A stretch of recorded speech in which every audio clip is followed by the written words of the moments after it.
What's up, back and better? Welcome back to the channel. I know I've been away, but I'm gonna try and be way more consistent now. I'm just gonna do some simple cornrows I did during exams.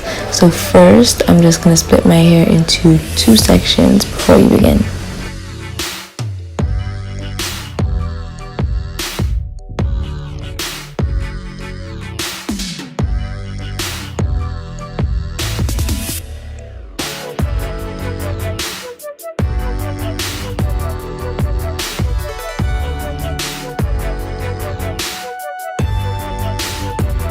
Alright, so hair is split into 2. First pack I used was 1 pack of expressions in 1B 84 inches, 1 pack of that, and so what I did was split that into 2. It's 84 inches, I didn't need it that long. And then I used 1 pack of Connect Glue in the color 2. That was just out of pure laziness. I did not feel like going back to the store, and I had Connect Glue already. So, I'd recommend just using expressions because the texture is easier to braid with. So next thing I do is just fray the ends so it's not as blunt.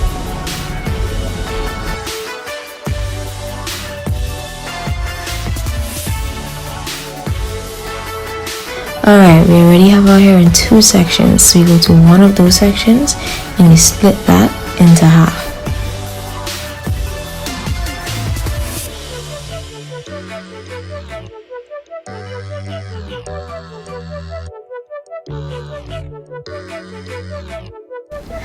After you split one of the big sections into half, I put one of those halves away and then I split one of those sub halves into half. So 2 big sections, so 2 big halves, one of those big halves, split that into half, and then take one of those sub halves and split that into half. So you should end up with 4 sections on each side. You get it? I do it in halves so that each section is even. So I take that cheap edge control that I showed you from Booty Supply Store. I just use it for braiding, and I just put it on the front and near the parts to keep it neat.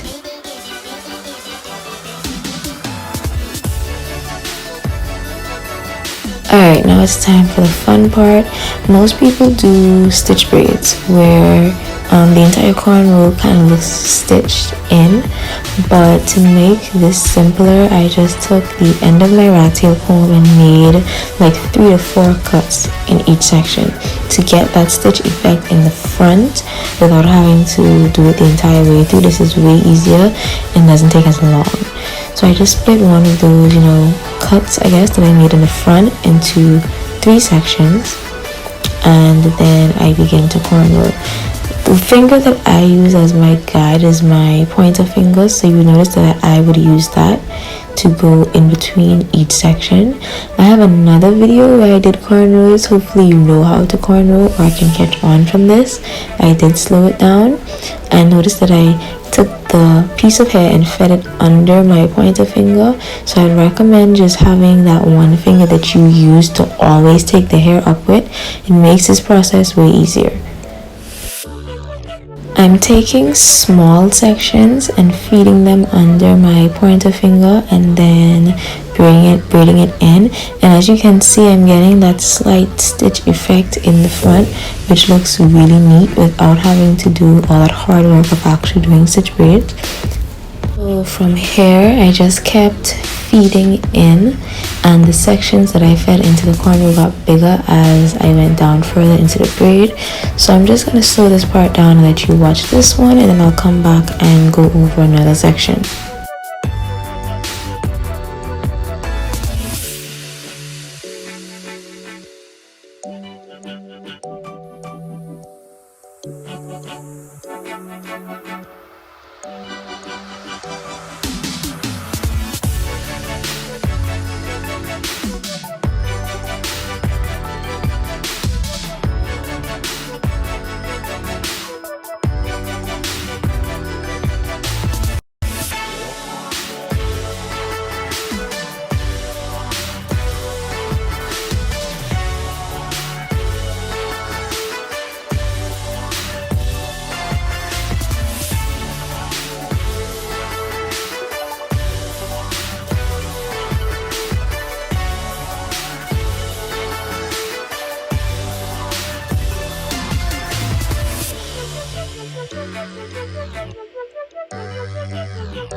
Okay, on to this other section. We're just gonna do the same exact thing. Put the edge control in other parts and then smooth it in. Once we have it smooth in, of course I have to take out my edges. Oh, by the way guys, take out your edges so you don't pull out your edges when you do braids. I know people tend to complain about that, but to be careful, I'd suggest just keeping out your edges, and for me personally, I think it looks better with your edges out. So on that first section, when I made the cuts, I started braiding on that first section first. I braid about, I want to say 2 or 3 times, and then I feed in the first small piece of hair under my pointer finger. So yeah, look like I braided about 3 times, maybe even 4.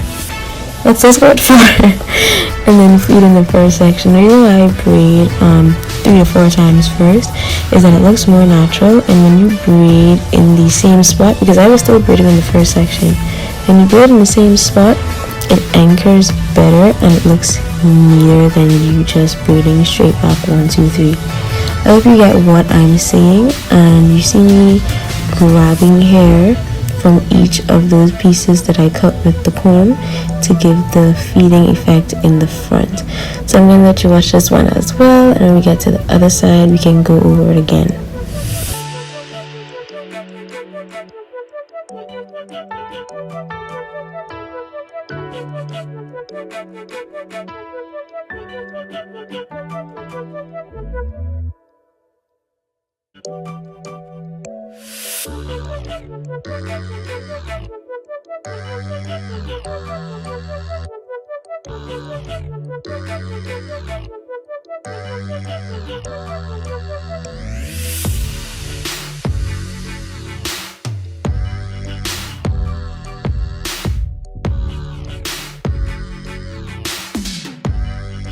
Alright, so I'm back with half of my head done. Is it only me, but like you reach halfway and then you just want to stop because you're so tired? But I'm doing the same thing where I part it into half and then those halves into half to get 4 sections on this side.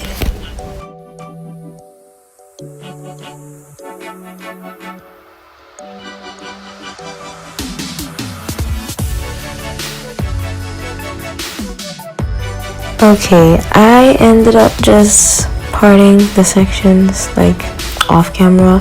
I actually got someone to help me because I was so tired, but I actually recommend that you do this, that you just part it ahead of time and then start. It will make your life way easier. I don't know about you, but parting is annoying.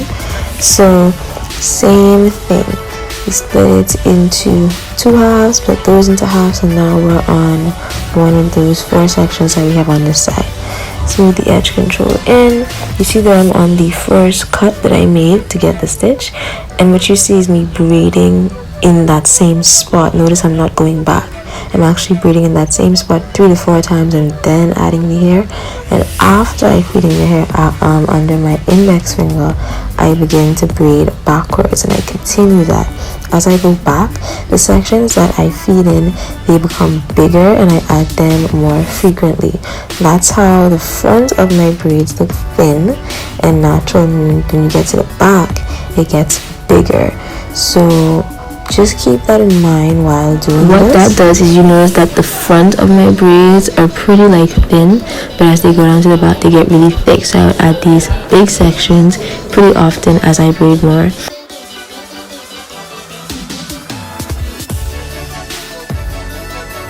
Last section, finally.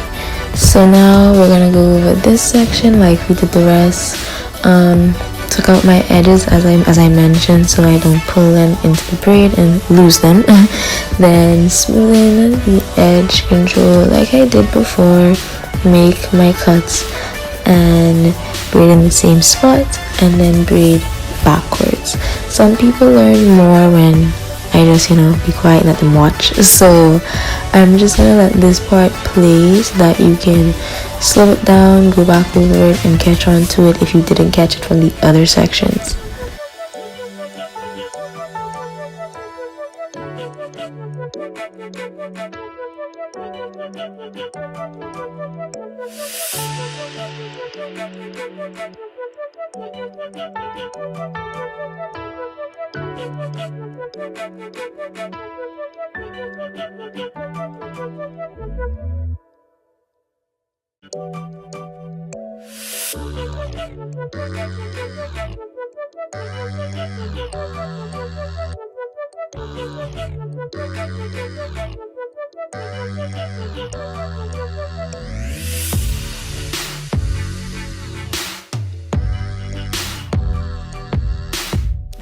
Okay, I'm at the end of my last braid. I don't think you guys understood how happy I was just to be done, but I just really focused on getting the front to be neat.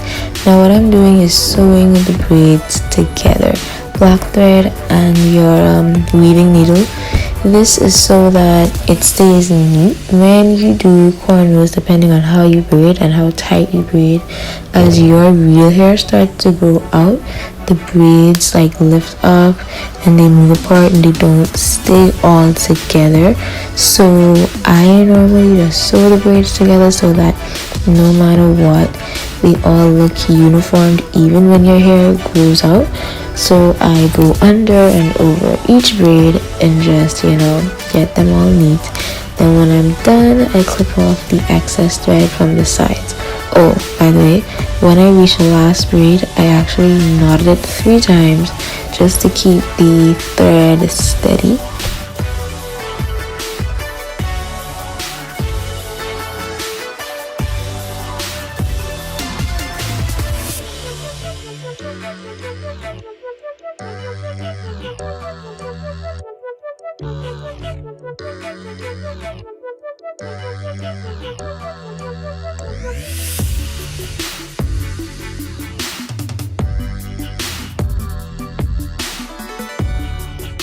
Alright, so this is just me clipping off the excess thread from the sides after I've already tied it. Then I took a pot of boiling hot water and dipped the ends, and then I'm done. This is the next day. I was actually really tired. Sorry for my voice in this video, by the way. Everyone on my flat has been sniffling, and I think I started to sniffle, but thanks for watching. We have a lot of videos coming, okay? Like, comment, and subscribe. Bye guys.